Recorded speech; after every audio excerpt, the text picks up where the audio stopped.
Allah Resulü sallallahu aleyhi ve sellem belə demişdir. Qarşıda səbir günləri vardır.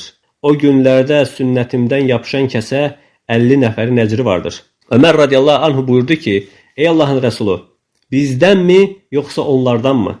Yəni bizim içimizdə sahabələrin mi 50 nəfərinin əcri yoxsa öz zamanlarındakı 50 nəfərin əcri?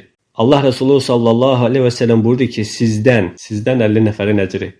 İmam Sabuni buyurur ki, Əqidə kitabında buyurur ki, kim Allah Resulü sallallahu aleyhi ve sellemin sünnətindən yapışıb, onunla əməl edərsə, ondan ayrılmazsa, insanları ona dəvət edərsə, onun əcri İslamın ilk günlərində bunu edənlərin əcrindən daha çox olar. Sübhanallah.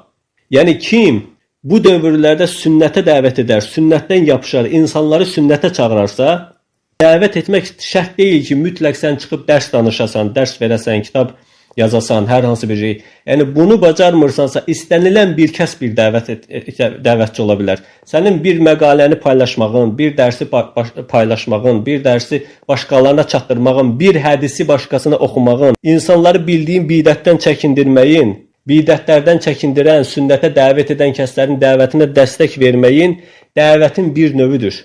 Və bunu edən kəs üçün İslamın ilk dövrlərindəki kəslərin əcrindən daha çox əcr var.